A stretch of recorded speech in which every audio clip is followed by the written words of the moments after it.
Okay, hi ladies, nice seeing you. Thank you so much for coming. Bezrat Hashem. We're doing Parashat Tetzaveh, and I would like to link it to Purim that's coming up. So I was trying to look for a subject, that will combine these two things together. Baruch Hashem. There's so much information there, it's Baruch Hashem, and it's beautiful. The more you dig, the more you find out. I was trying to look for some chidushim that I didn't say, throughout the years. Let's start with the story. How Chaim Mitzanz came to one of the cities in Europe, and all of a sudden he stopped next to one of the houses. He said that he smelled something special there. He smelled the smell of Gan Eden, of heaven. And he knocked at the door and he asked to come in. And the Baal Bayit, the one that opened in the house, sure, Rabbi, come in. And he's looking and he's going by his cabinets, and then he smells. Where's the smell coming from? From a certain cabinet. He says, from here. Can you open me this cabinet? So the man suddenly is taking out whatever he has there. He has some old clothes, nothing special. And when he saw this black clothing, the rabbi said, this one smells like an Eden. What is this? The man felt embarrassed. He didn't feel, but the rabbi asked him to tell him what's the story behind this clothing, and he told him that he is a Gabbai Tzedakah. He collects money, charity for people, for poor people.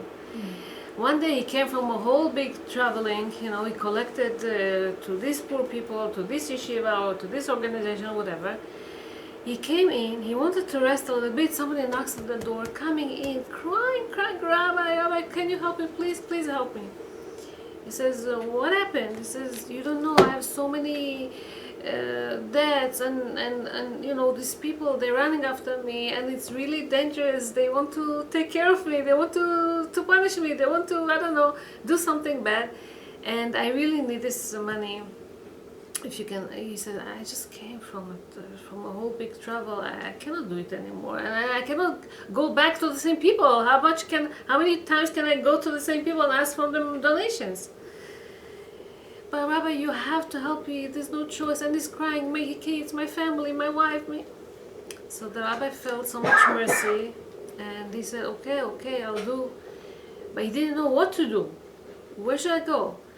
Not far from him, there was this pub, this bar. People drink, people, alcohol, and get drunk. So I'll go there, maybe I'll find something there. He went over there.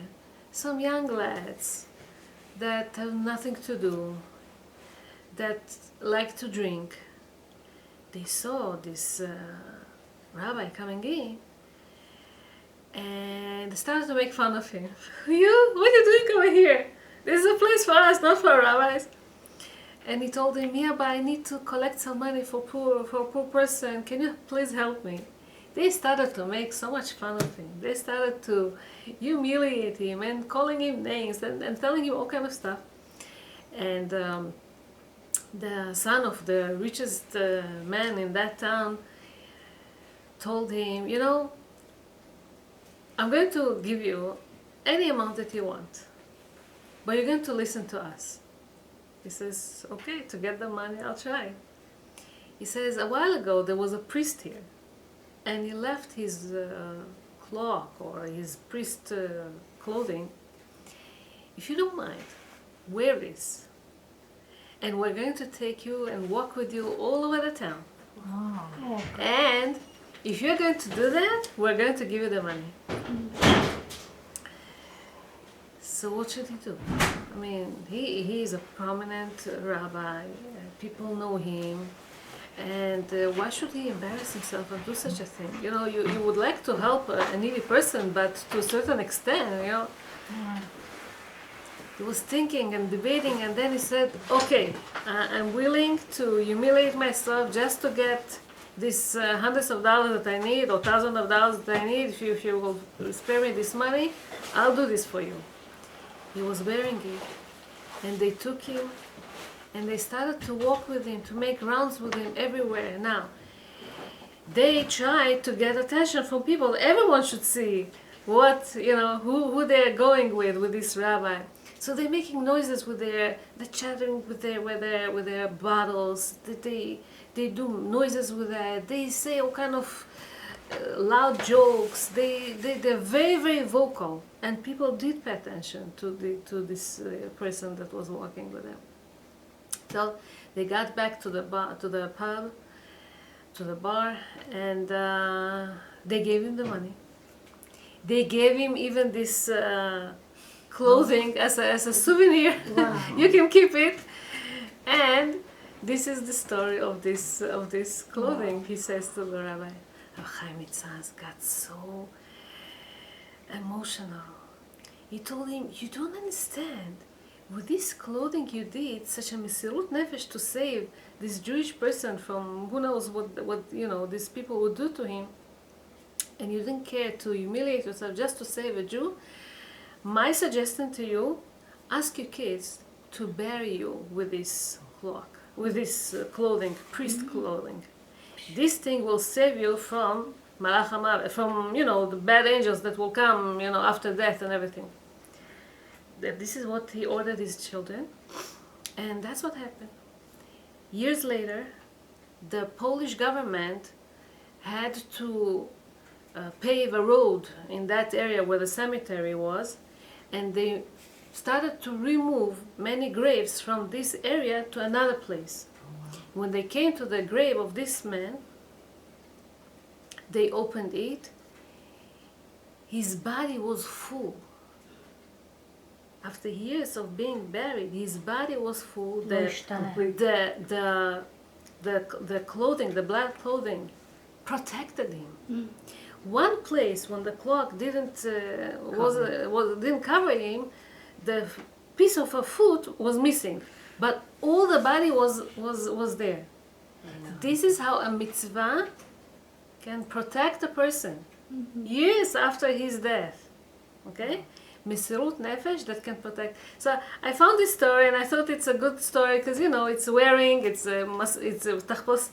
like a disguise, and it's Purim and this and that, but it relates also to our parasha.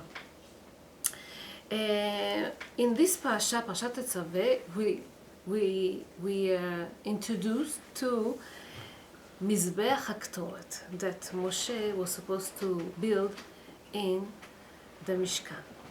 Okay, Mizbeach HaKtoret. So we used to have a Mizbeach, an altar, okay, that was from copper, and it was for offerings, for all kind of animals that the Kohanim, the priests, used to sacrifice on behalf of Am Yisrael, for all kind of sacrifices. This was Mishkan, this was Mizbeach HaNechoshet, outside. But inside the Holy Temple was Mizbeach HaZahab, and this is for the Ktoret, okay? For the incense, to burn incense. When they would burn the incense, it would make such a good smell, such a good aroma, very special fragrance all over Jerusalem. They would smell this smell till Jericho, which was so far away. They say that women in Jerusalem didn't have to put any perfume on, because it smelled so good from this the aroma of the Ktoret. Okay, what is this Ktoret? Why did we need this Ktoret in the Holy Temple? So we have the Kli Yakar explains something nice. The regular mizbeach, the regular altar that we had, okay, was for the animals. Every human being, okay, is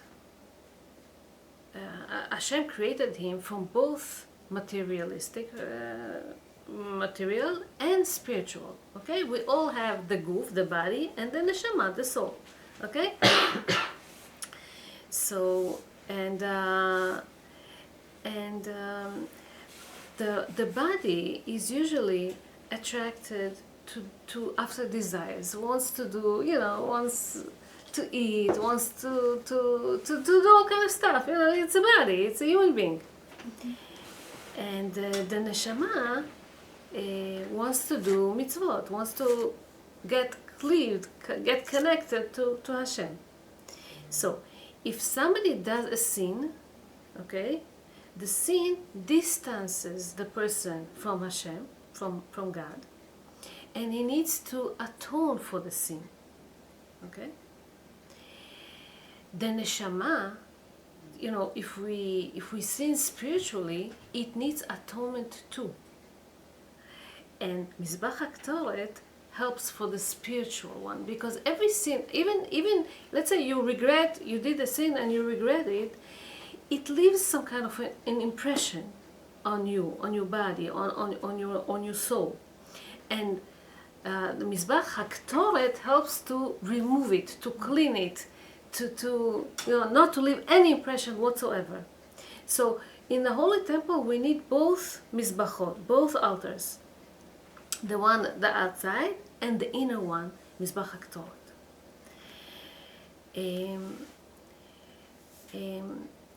The rabbis explain that when Adam HaRishon did a sin, when he ate from the wisdom tree, so all of us, we have 5 senses, right? We see with our eyes, we hear with our ears, we smell, we touch, we taste. We have 5 senses. All these senses were damaged except one, except smelling. Because it says, Vatera Haisha, the woman saw, she saw, all of a sudden it became so important for her, so, seeing was damaged. And then they heard, the hearing was there, and then she ate, it was, so tasting was damaged too. And then she picked up the fruit, so she touched it, right? Except smelling. They didn't damage the smelling. And they say that the smell is the most spiritual sense of all of them. Smell, only the neshama can smell. Okay? And Chazal say that this smelling is something spiritual. It says,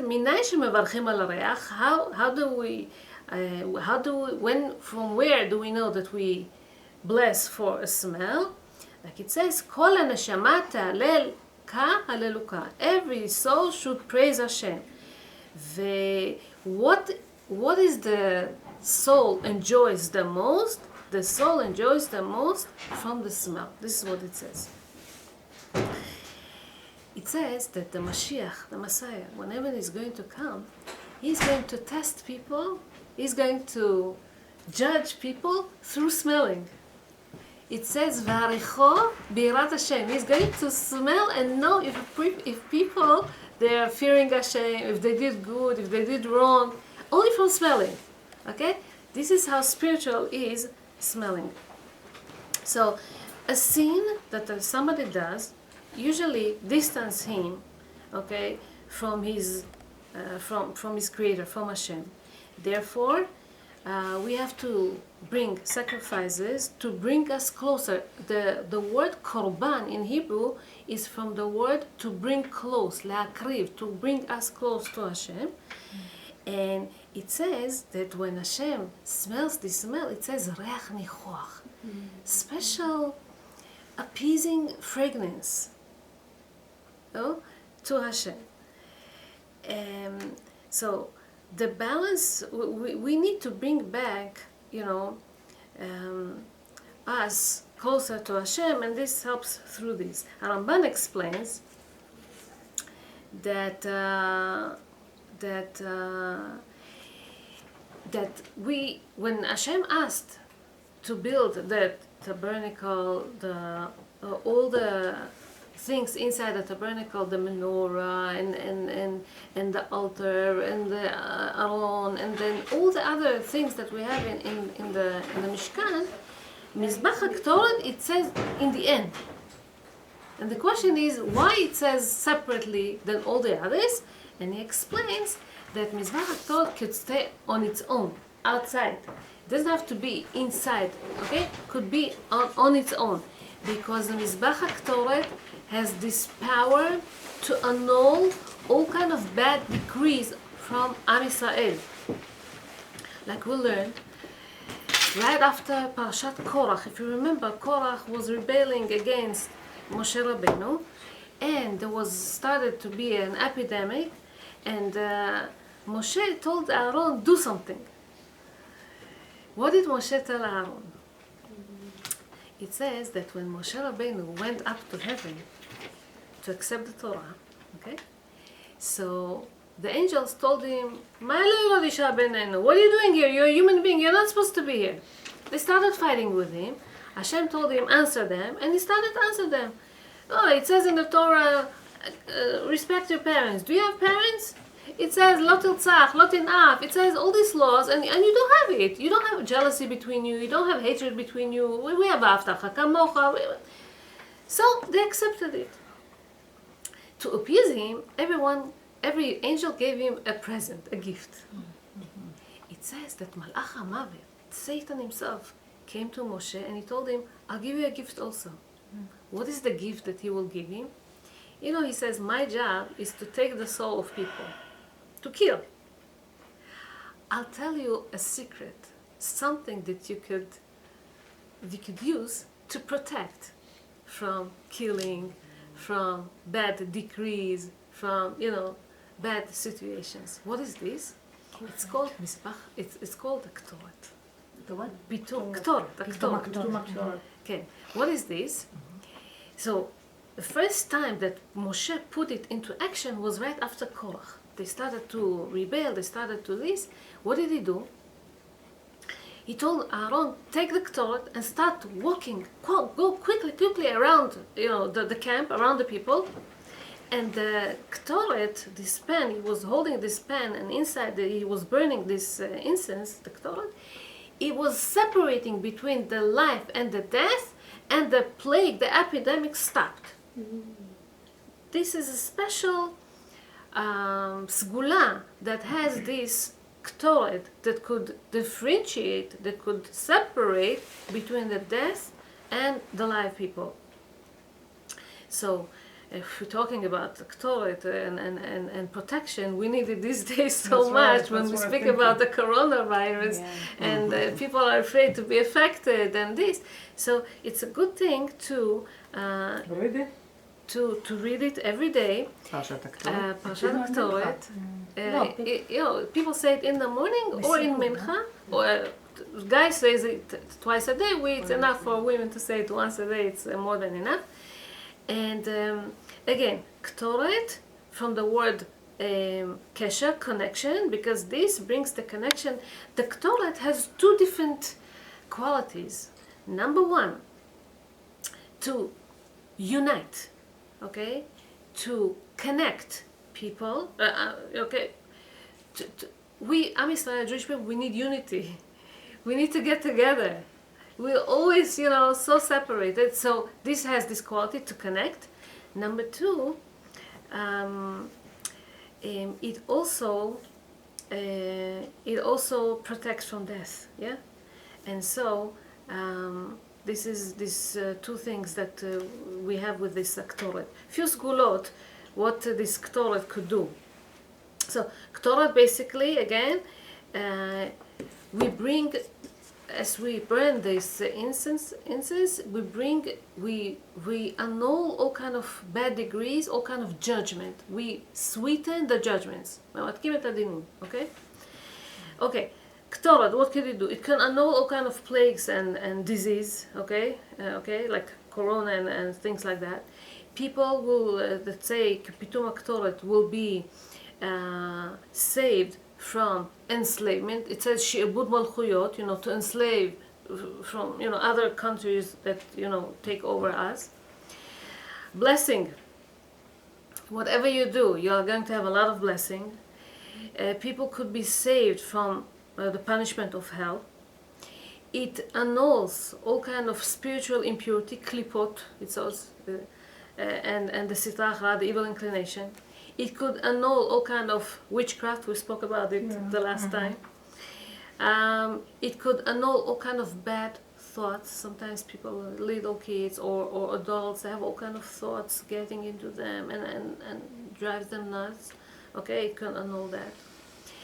A person who says Bitum Aktoret, he will inherit two worlds, this world and the next world.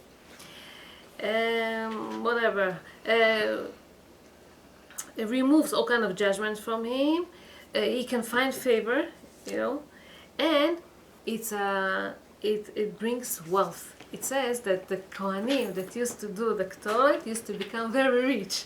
So, and they used to do it once in a lifetime, because Baruch Hashem, a lot of Kohanim and everyone wanted this job, and it brings wealth. So people who say it helps also if you have a lot of debts to pay all kind of people, it's good to say. So these are some of the sgulot for saying the Ktoret. Inside this Ktoret, it's interesting. The Ktoret is made from 11 different ingredients, and one of them is a bad smell. It's called chelbena. It's not a good smell. It's the worst smell ever, okay? Stinks very much, and nevertheless we need it within all the other ingredients, okay? So the rabbis explain a lot of explanations why we need that. Basically, there is no complete evil. Even in Jewish people, okay, there's all types of people. We need all of them. We cannot say you don't belong to us, you are not righteous, you are this, you are that. Okay, we are united. We are united by having everyone inside. So this is one of the things that we learn about the chelbena, and so there's no complete evil. Okay, this is what it says. Okay. And now, so from it says in the Midrash, I want to explain something about the Ketur. It says in the Midrash something like that. In the beginning of Parashat Korach, it speaks about 250 very important people, leaders in Am Yisrael, that started to tell Moshe and Aaron, why, only you become Kohanim? We also want to become Kohanim. Why did they say so? Because on the dedication of the Mishkan, okay, Aleph Ben Nisan, dedication of the Mishkan, it says that all the Nesi'im, all these presidents, the leaders of the tribes, they brought korbanot, okay? It says, Kaf achat mele'a zav mele'a ktoret. They brought also ktoret. It was ora'at sha'ah. Ora'at sha'ah means a temporary order that they could do, otherwise no one is allowed to do it, only the Kohanim, okay? And for that specific day, they were allowed to do it. Aaron did not bring that offering that day of Ktoret. And they thought, if we brought this as an offering, okay? And Hashem accepted that. Nothing happened. And Aaron was not even asked to do that. So we are capable, we are worthy, we deserve to become Kohanim too. Besides, that same day, the day of the dedication of the temple, Nadav ve'Avihu, two older sons of Aaron HaKohen, also brought burned incense, Ktoret, and Hashem burned them. So Hashem burned them and nothing happened to us. We are worthy. We can become Kohanim too.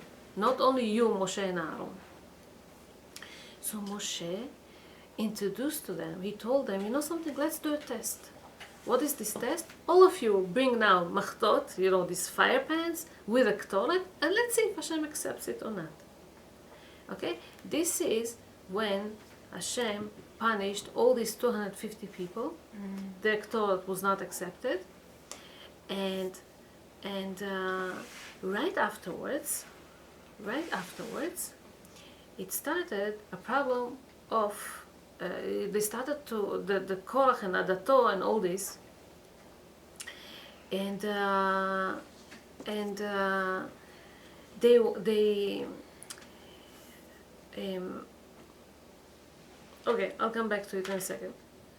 Basically, Aaron was asked by Moshe, go quickly, that's what I explained you before, go quickly and spread this ktoret all over the smell, so the plague is going to stop, because they started to have fire and people started to die. This is how Aaron was able to stop this epidemic right away. So, unity is the power of Am Yisrael. Okay? And as we said before, we need the Charbana. I'll come to this again. But let's continue talking a little bit about smell. The smell is something that you cannot really put borders to smell. If there's a smell, it erupts and it's all over. You cannot stop a smell. Right? And so it speaks. Let's see how this smell is connected to this parasha and to Purim. It says that Haman, he was trying to find which month, okay, he could make a lottery on, which is the best month for him with his witchcrafts. Okay, he was a magician. What was the best time, to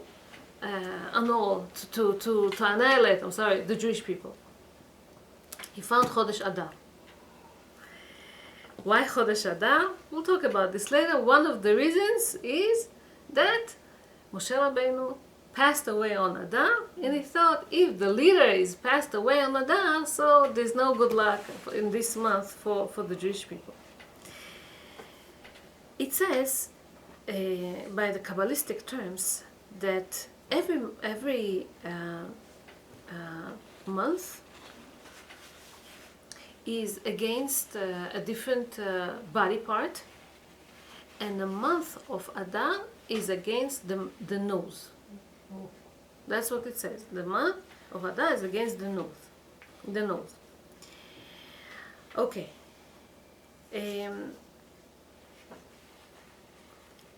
Let's talk a little bit about the smell and the nose. It says about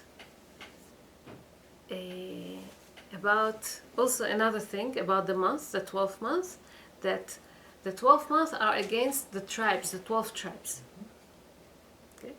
And Yosef is against Adar. Adar becomes sometimes two Adaron, right? Yosef became two, Ephraim and Menashe, his two sons. Okay, so this is why Yosef is Adar. It says that when Yosef was sold by his brothers to the Ishmaelim, okay, a nice interesting incident, it says that the Ishmaelim, usually they carry tar, usually they carry leather which have bad smells, and when they saw Yosef, all of a sudden this convoy, they carried all kind of spices, all kind of perfumes. Usually Ishmaelim, the Arabs, they don't carry good smells, they carry bad smells. But not for the sake of Yosef, that he shouldn't be damaged from the smell, the bad smell, Hashem made a miracle, it was kind of chesed, kindness to Yosef, and they were carrying only good stuff, good smells. Why good smells? Hashem could make a miracle that they would carry linen so you could rest, you should, enjoy the travel. Hashem could send a miracle by them offering him all kind of kosher food, so he will be satisfied and not hungry. Hashem could do all kind of ways for him to feel comfortable. And why smell? Because the offsprings of Yosef, okay, were the one that brought the salvation to Am Yisrael in Purim, which represent, with the smell. What represents in smell in Purim? Mordechai and Esther.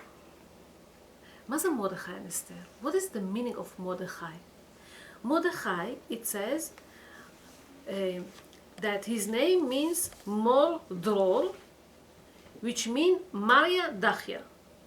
He's the head of all the perfumes, the head of all the rabbis. He was the Rosh Hashanah, okay? Rosh Hashanah Knesset Agdola. And Esther, what is Esther? Esther, her name was Hadassah. What is Hadassah? Hadass, which is myrtle. Myrtle, smell, right? Smell.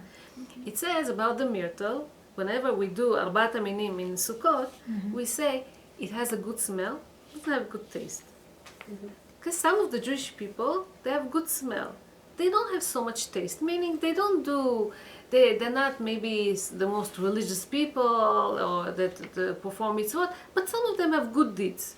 They say even the Kanim Sheba Israel, even the most empty people are not religious, Melei mitzvot karemon, they do kindness, they do help each other, they care for one another, right? This is myrtle. Okay, so we're going to speak now about Mordechai and then about Esther. It says that we're going back to the Ktoret. The Ktoret has 11 ingredients. Okay? In the Kabbalistic world, we have 10 sfirot, we have 10 levels of Kedusha, Keter, Malchut, Tiferet, and all this. And parallel to this, we have 11 forces of evil. To fight against 11 forces of evil, we have the Ktoret, because the Ktoret, okay, contains 11 different spices. Okay? Now, inside this Ktoret, as I said, we have the Chelbena. Chelbena is a bad smell. It's not a good smell. Why? Because we don't want to eliminate the evil. We want to elevate it. We want it, to become better. Okay? In Yom Kippur, which is prior to Purim, but I'm not going to get into this, we say whenever we say Kol Nidrei, הרי אנחנו מתירים להתפלל עם העבריינים. Means we're praying also with the sinners. Jewish people contains everyone. It says there is no tefillah, or there is no agudah, there is no association, there is no unity, okay? Without some sinners. There's always all types of people, okay? And so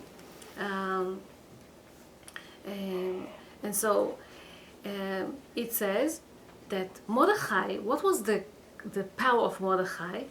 When it speaks about the Besamim, it says that one of the things that they were supposed to put is kinman besem.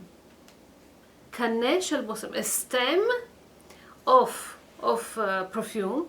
And Rashi explains that it's not seen from its shell, okay? The external, you not see it from the inside. It's all inside the stem. It's all inside of it, the internal, which is the secret of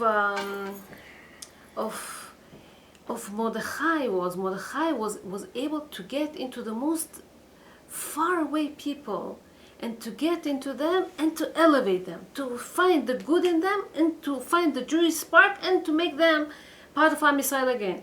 This was the secret of Mordechai. This is why Mordechai was the one that could bring salvation to the Jewish people at that time. So, it says also that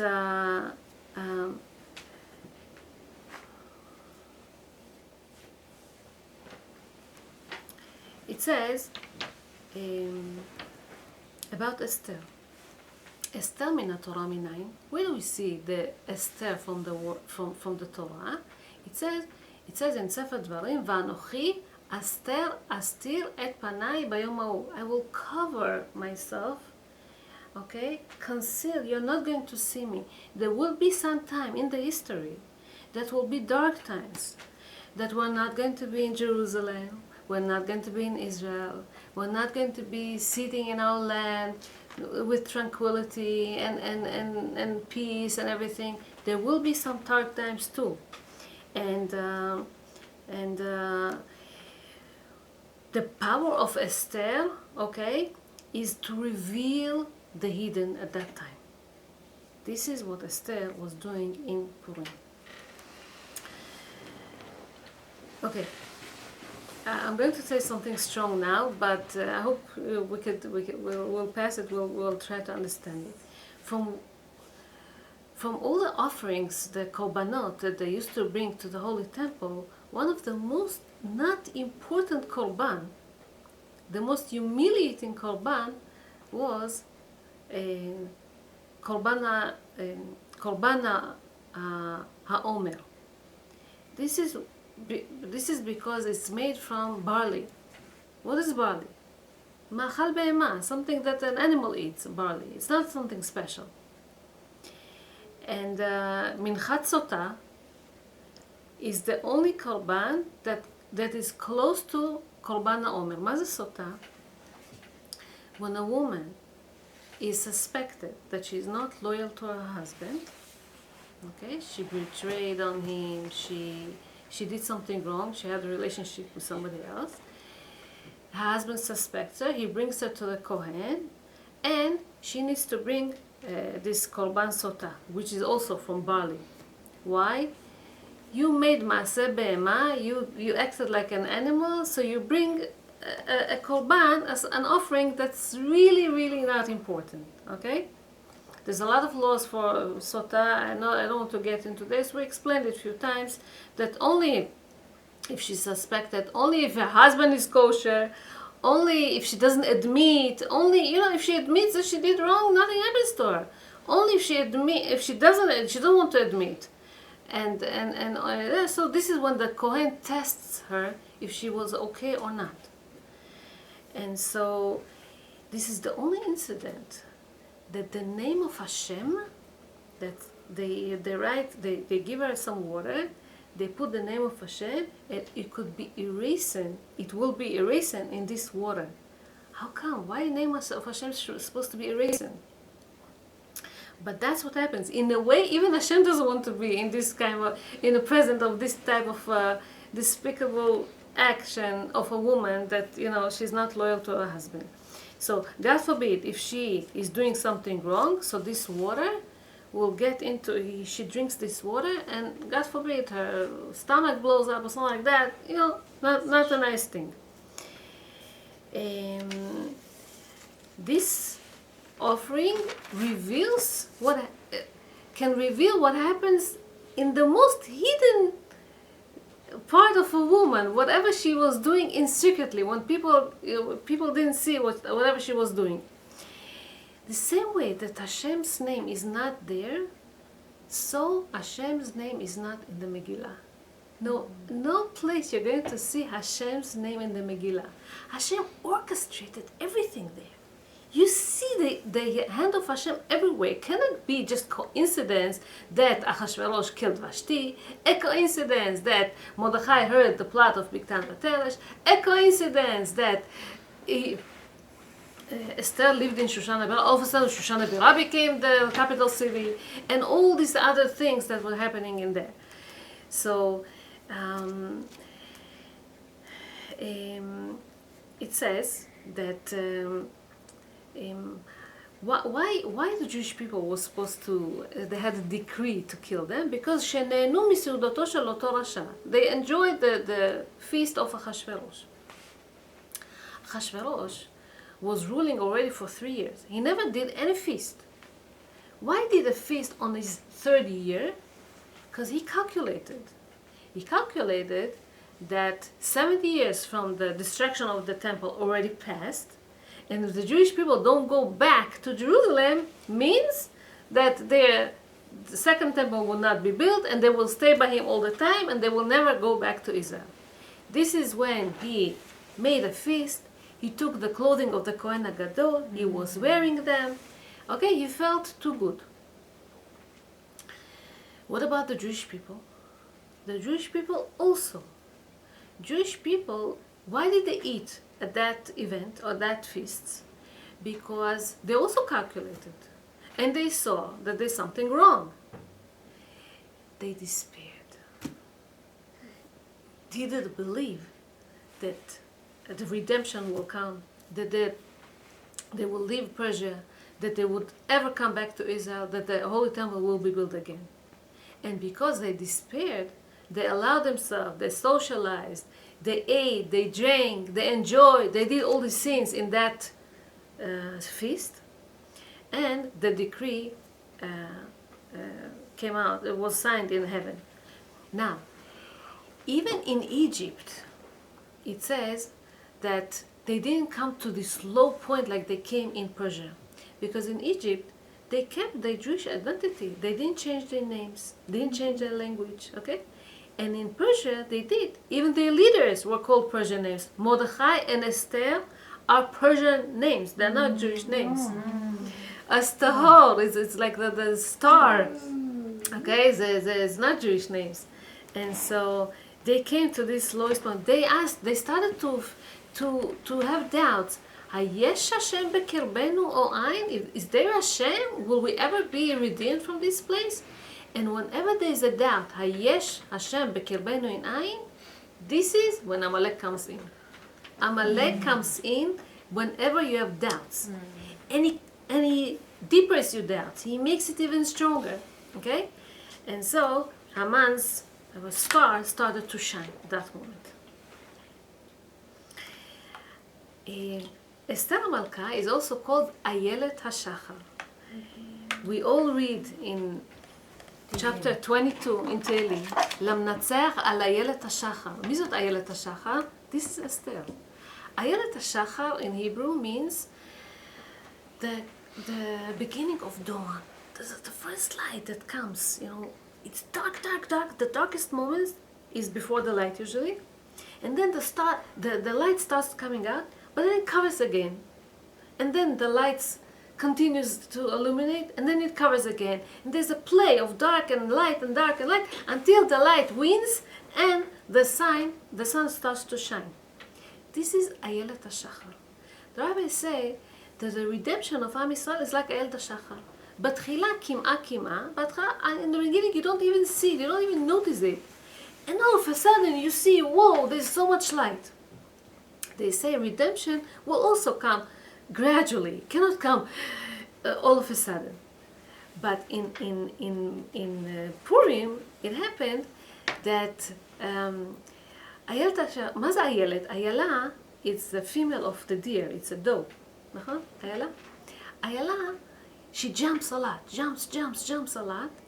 And Esther, the Jewish people, okay, were redeemed by sudden changes all of a sudden that happened that led towards the redemption of the Jewish people. So this is what they compare the Geulah, the redemption, to Ayelet HaShachar. What do we know about Esther? Esther was an orphan girl. She didn't have a father, she didn't have a mother, she never saw them in her life. The day that she was conceived, her father died. The day that she was born, her mother died. Never saw a parent. The only person that she could lean on was Mordechai.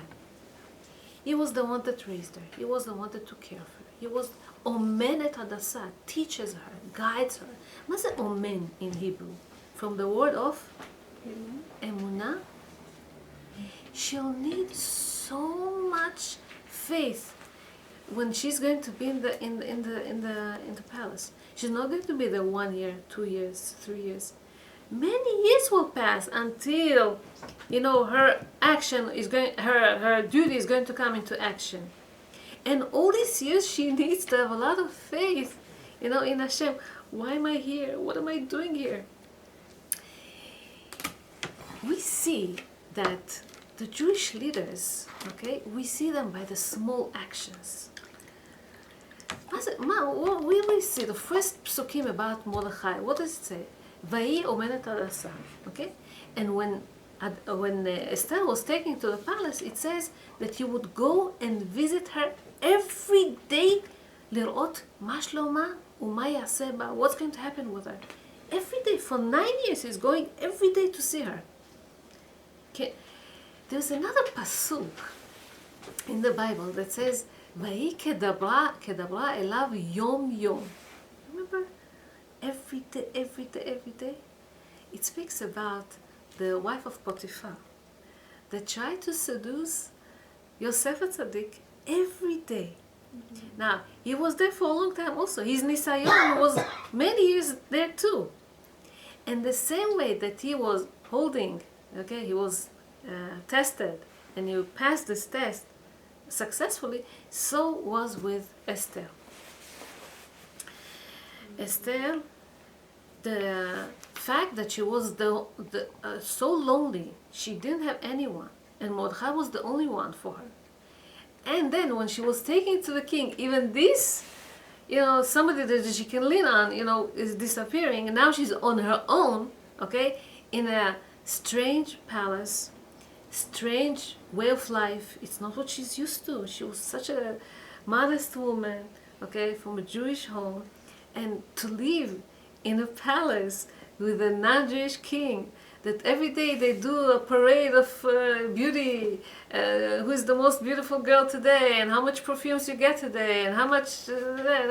it's strange for her. She doesn't know these things.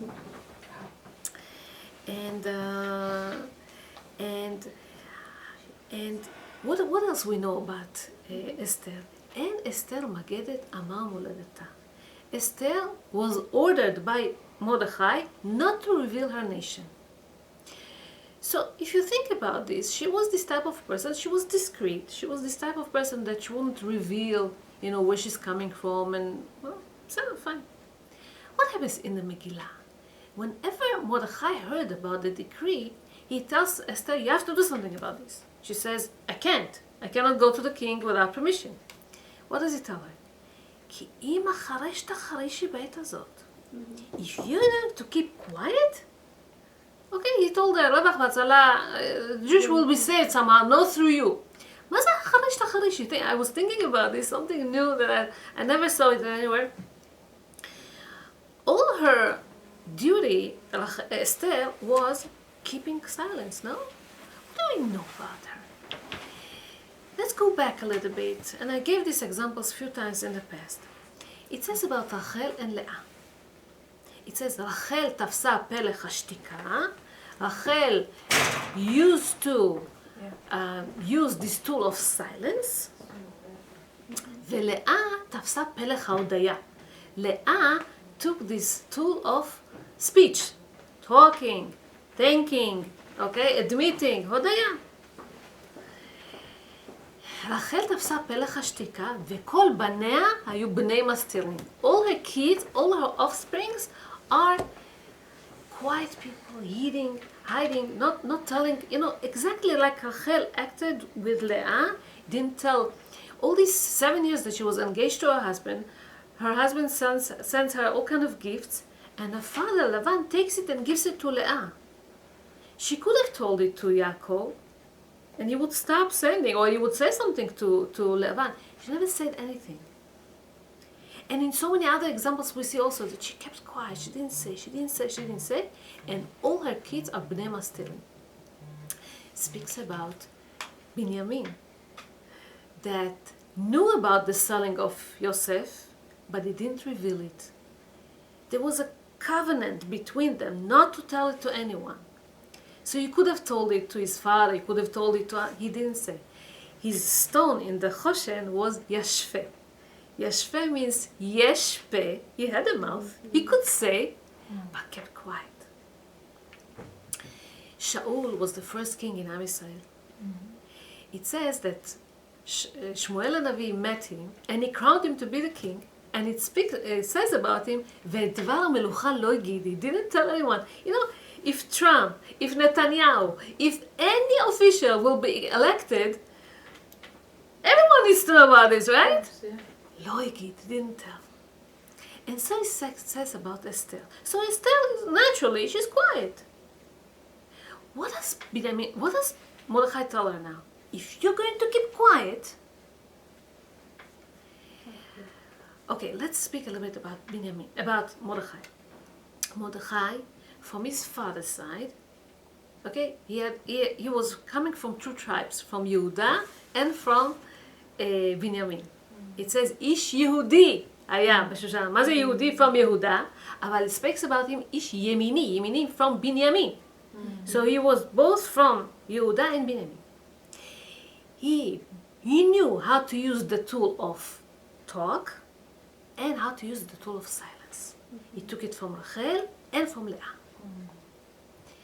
So he told her, now I'm telling you, till now I told you to keep quiet, but now I tell you, you have to use this tool of talk, of speech. You have to go to the king. You have to.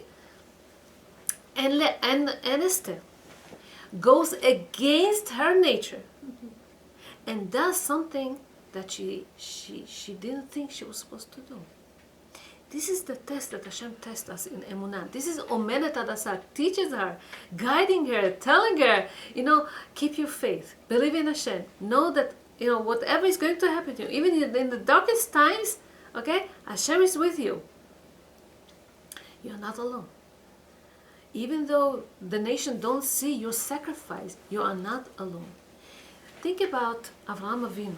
We spoke about this a few times. When he was supposed to do the Akedah, okay, Hashem tells him, kill your own son. Forget about this, that he was born to him after so many years. Forget about Avraham was Ish Achesed. He did kindness with everyone. How can he go against his own nature and kill his own son? Doesn't make sense. Hashem tells him, send away Ishmael. He didn't like that because he's not this type of a person. He helps the whole world. He's not going to help his own kids. The same way it was hard for Abraham, and Abraham passed this test, did whatever Hashem asked him to do. Same was over here with Esther. She was asked not to keep quiet now, to do something about this. And she goes willingly to the king. Now, if she goes willingly to the king, she gets herself in a big, big trap. Because as long as she was taken to the king, she was anusa. Anusa means she's taken to the king, so she could go back to Mordechai. Mordechai, Lefi, some of the Mefarshim, was her husband, not her uncle or something, was her husband. But now if she's going to go willingly to the king, now she can never go back to Mordechai. So even the last person that she could lean on, she has to leave him alone. She has to be so lonely. So when she does this Mesorot Nefesh and she goes to the king, she gives up her soul. Why she gives up her soul? She says, "V'ani kasher avadeti avadeti." I'm going to be lost forever. Avadeti ba'olam hazeh. I have no life in this world because who wants to live with this non-Jewish king? I'm not going to be any more connected to the Jewish people. Ve'avadeti me'olam haba. If I'm going to live now with this Gentile king, what's going to be my olam haba? V'ani kasher avadeti avadeti. So she sacrifices herself. She sacrifices her body to the king. She sacrifices her soul. She gives up on everything, whatever she had. No one in the Jewish history were asked to do so much, to give so much Mesorot Nefesh. There is a time of quiet, of tranquility, of whenever Jewish people are in their land, time of peace, time of goodness. There is a time of war. There is a time of darkness, of exile, of galut. Okay? And Moshe Rabbeinu, for example, lived in the time when Hashem revealed himself to the whole world, was miracles, was good. If you listen to me, we say every day, Vayam Shomot Shmeu, so then I'm going to give you bread, I'm going to give you rain, everything is going to be good. Only if you're not going to listen to me, I'm going to punish you. But in time of exile, when there's time of Hester Panim, when Hashem hides himself, he tells us, you're going to look for me now. And how we act in time of darkness, in time when Hashem's face is hidden, we don't know what's right, what's wrong. Okay? So think about the biggest example that I could give is Rabbi Akiva. Rabbi Akiva taught Torah in public. So when Avraham Avinu started to speak about one God, and Nimrod wanted to punish him, he put him in this furnace of fire. What happened? Nothing happened to Avraham. He was saved. But when Rabbi Akiva was caught teaching Torah in public, they caught him. He couldn't rely on a miracle that nothing will happen to him. And he died on Kiddush Hashem. This is time of exile. This is time of Esther Panim. This is time that Moshe himself asked a few times Hashem, what is this? Why are you doing this?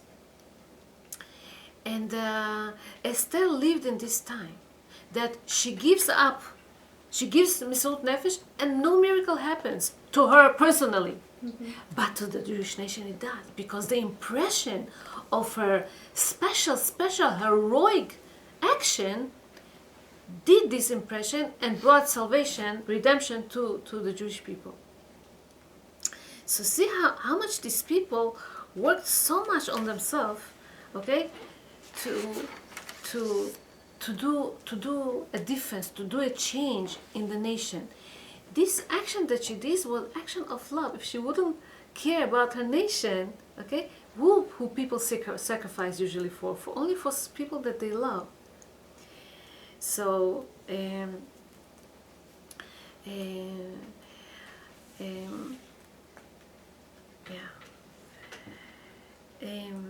says about another thing about. I want to explain you where did Esther got this power so much to stand alone and to fight against Haman and Achashverosh and basically everyone. Yaakov Avinu, he had 12 boys, 11 of them were born in Aram. Only Binyamin was born in Israel. When he came to Israel, with his wives, with his kids, he was supposed to meet Esau. Esau is the grandfather of Amalek. And he had to bow down to him. And all the kids had to bow down to him. Except Binyamin, because he wasn't born. So Binyamin is not bowing down to Esau, no matter what, to Amalek. When it came 1,000 years later, in the time of Haman and Mordechai, which is descendant of Binyamin, he doesn't bow down to Haman, because it's not, it's not in his essence to do such a thing. And it's interesting. The Holy Temple was built in the portion of Binyamin, because this was the only one that was born in Israel. Plus, all the other brothers were fighting with each other. They sold Yosef. Binyamin never sold Yosef. So because there's Ahavat Israel in there, there's love, okay, there was no ever hatred there, the Holy Temple could be built only in his portion. So part of Yehuda too, it says that Yehuda, he had the portion of the temple, that the Temple Mount was there, the Leshachot, all the chambers, the Azarot, but in Binyamin, the hall, the Hechal, Kodesh HaKodashim, and the altar, the Mizbeach. We spoke about Mizbeach HaKtorah. Okay, the Mizbeach is there. Because the whole essence of the Mizbeach, the altar, is to bring peace between us and Hashem.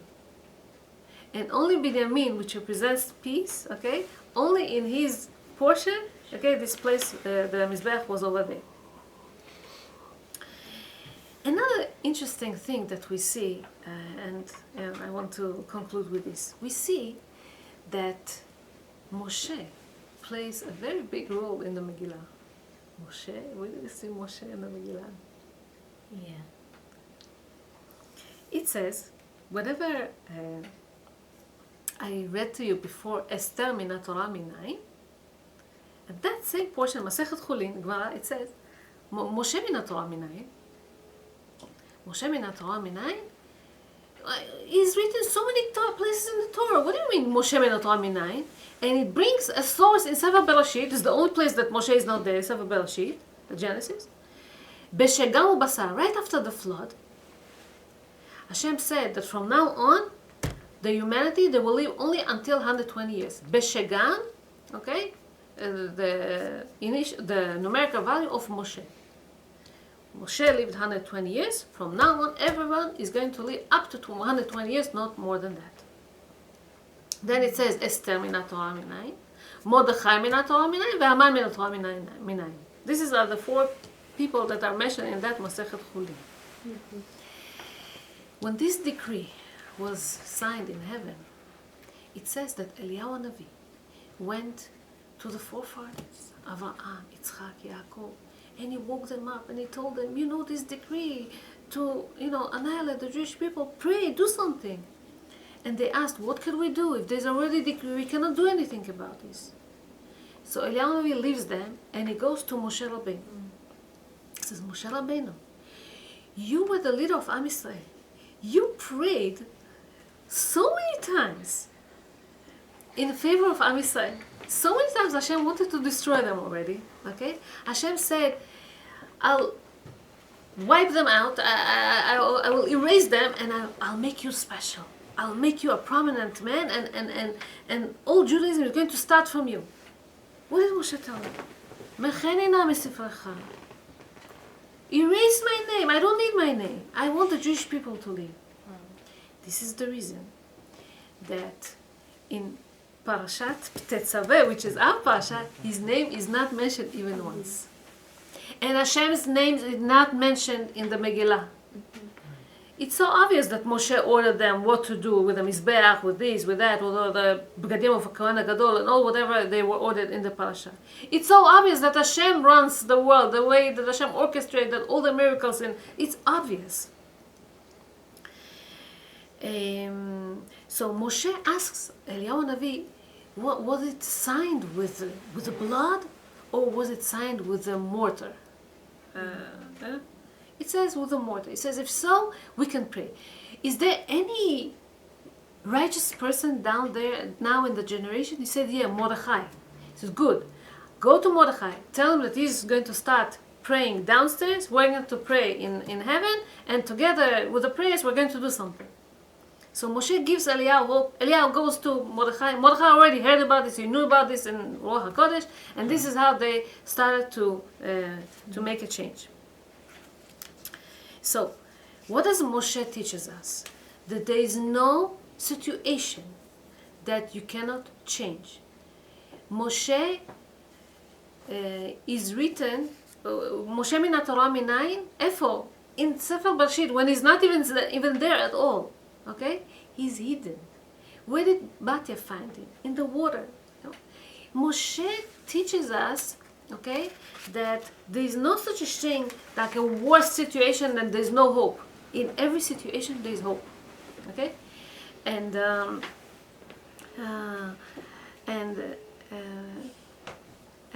our obligation is to reveal the leadership of Hashem in this world, in where is hidden, okay.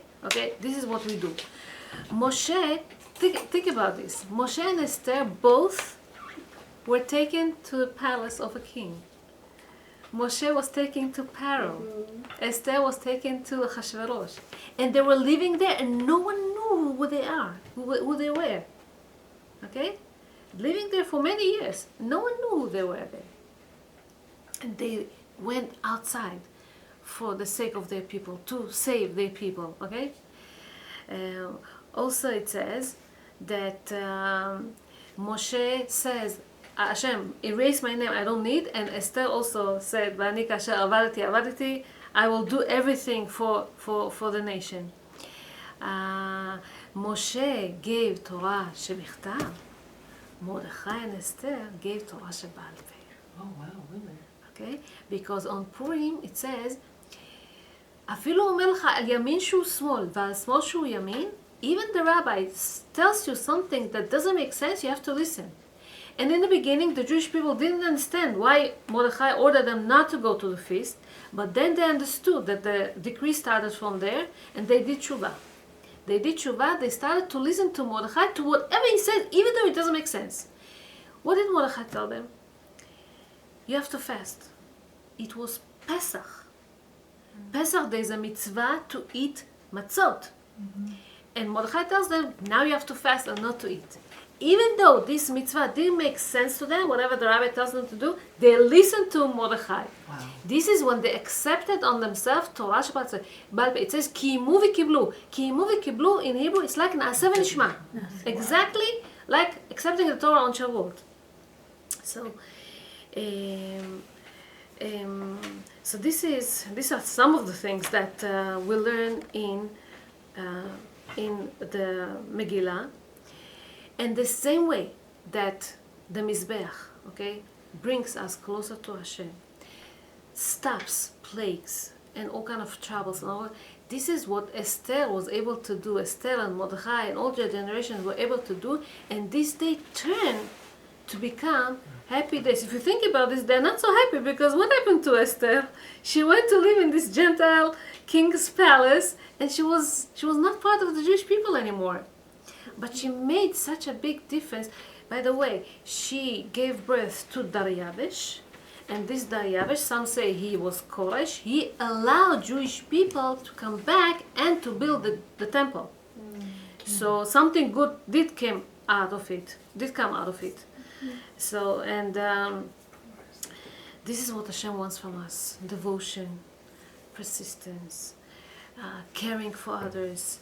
מה זה פורים? משלוח מנות איש לרעהו ומתנות לאבנים. Only when we care for one another, this is when the redemption will come. Amen. So B'ezrat Hashem should shower us blessings and goodness, and the Mashiach is going to reveal itself, and B'ezrat Hashem will all go to Yerushalayim for the third Beit HaMikdash. Amen. Amen.